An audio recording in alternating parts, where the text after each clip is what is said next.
जय श्री जगन्नाथ सांग मैंने नमस्कार। तड़का बाई रीना को आपण मानक बहुत बहुत स्वागत। आज आम तैयारी करवा गोटा मुगरे परिबा देकरी बेसर। यहाँ आम ओडिया घर देसी खाद्य। तो सांग मैंने बाहर जो मान रोचंती एमती खाद्य से माने खाइबा करूना कि खाइबा को इच्छा करना आम आज यहाँ को तैयारी करवा। बहुत टेस्ट लगे, निश्चय थे तैयारी करंतु। चलतु आम ये गोटा मुग को तैयारी करने प्रथमे गोटा मुग को भाजी नवा। गैस ऑन करके गोटे कड़े बसई देछि। कड़े मो मुग को दे देछि। मुग को आम टिके भाजवा, बेसी ना 50% जमी भाजी हो कंचा बास्ना डार जीव सेमती भाजवा। सांग मैंने आम ये मुग बेसरटा को रुटी रे खाई परिबा, भात रे खाई परिबा, सबुथिरे खाई परिबा। जदि आमे किछि खाइबा भी इच्छा नथिबो खाली तरकारीटा को आपण माने खाइबे बहुत बढ़िया लागबो। एथिरे आमे दरकार मुताबिक खट्टा टिके अधिका दबा आउ दरकार हेले एथि आंबुल भी दबा। तो एटा गोटे बहुत बढ़िया टेस्ट आसीबो। सांग माने वीडियो टिके संपूर्ण देखंतु। भल लागिले लाइक करंतु, शेयर करंतु। चैनल रे नवा थिले दया करी सब्सक्राइब करि नियंतु। पाखे थी बेल आइकन को क्लिक करनी जहाद्वारा आपण मैंने मोर सब वीडियो नोटिफिकेशन प्रथमे पाइपर। आम एति ही भाजवा आउ भाजवानी आपको ओल्हेकरी धोई नौची। जेहेतु यहाँ देसी मुग एथिरे गोड़ी भी थी धोईकरी मु गोड़े नौची। एबे मैं गोटे जगह को बाहर कर देची। आपको आम आधा घंटा घंटे बतरे दबा। ए देखु आपको मु भलरे धोईकरी गोड़ेकरी बतरे देइथिली। ये टिके बतरी जाइए आउ टिके बड़ बड़ हो जाइए। आपको एबे आमे सिझेबा। ये तरकारी आम गोटे मसला बाटिबा। से मुझे रसुण, लंका आ सोरिष एथिरे आमे दरकार पड़िले आंबुल दबा। आंबुल गोटे मुझे आपको ग्राइंडिंग कर नहीं आसुची। एबे देखंतु मु बेसरटा को ग्राइंडिंग करके नहीं आसी। एपटे आम ये परिवा सब काटी नबा। बैगण पकेबा, एथिरे मूला दबा, आलू दबा आउ किछि अमृतभंडा दबा। माँ सब काटी नौची। मु सब परिवा को लंबा लंबा करी काटुची। आमे प्रेशर रे सिझेबा। सेथले मु गैस ऑन करी गोटे प्रेशर बसई देछि। प्रेशर गरम हो गलानी। एथिरे आमे पानी देबा।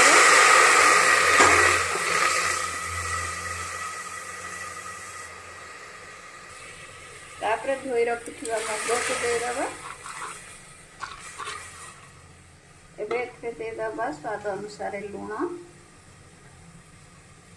तापर दे दबा हळदी गुंड। आमे लंका बाटीचे पुणी थरे टिके चिली पाउडर दबा। एटा टिके राग हेले भल लागिबो। देला परे आको फुटिया को छाड़ी दबा। एपटे देखंतु मु सब परिवा को काटी नेइची। अमृतभंडा, बैगण, मूला, आलू, टमाटो, पियाज सब काटी नेइची। आको एथिरे आमे देई दबा। जो बेसर बाटी थिली ताकू देई दउची। टिके फुटी गला परे आमे परिवा दबा। ये भल भाव फुटी गलानी। मु काटी रखिथिबा परिवा को एथिरे देई दउची। तापरे एथिरे देई दउची टमाटो को काटी रखिथिली। टमाटो मु 2टा टमाटो को काटिथिली। एथिरे किछि पियाज भी मु देई दउची। देला परे आमे ढांकुणी के बंद कर देकरी 2 ରୁ 3टा सीटी आसिया को छाड़ी दबा। एबे देखंतु ढांकुणी बंद करके मु देखौची मुग आ परिवा केते बढ़िया सिझी जाइछि। मुग को मु हाथ रे चेक करि नउची। देखंतु केते बढ़िया सिझी जाइछि। ये एबे आको आमे बाहर कर दबा। एथिरे गोटे छुंक दबा। आमे एबे छुंक दबा। छुंक दबा पे मोटे पैन बसई देछि। पैन गरम हेलानी। मु एथिरे दे दउची तेल। सोरिष तेल मु नैछि। सोरिष तेल टिके देला परे टिके ताती गले तेल। तापरे आमे एथिरे दबा पंचफुटण। पंचफुटण रे ही पड़िबे। पंचफुटण देले आरो गोटे बढ़िया बास्ना आसीबो।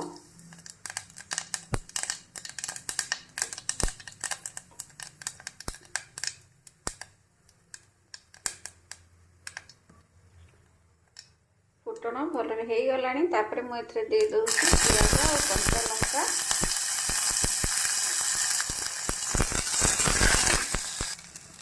ପିଆଜ ଭଲରେ ଭାଜି ହେଇ ଆସିଲାଣି। ଏବେ ଆମେ ଏଥିରେ ଦେଇଦେବା ରସୁଣ।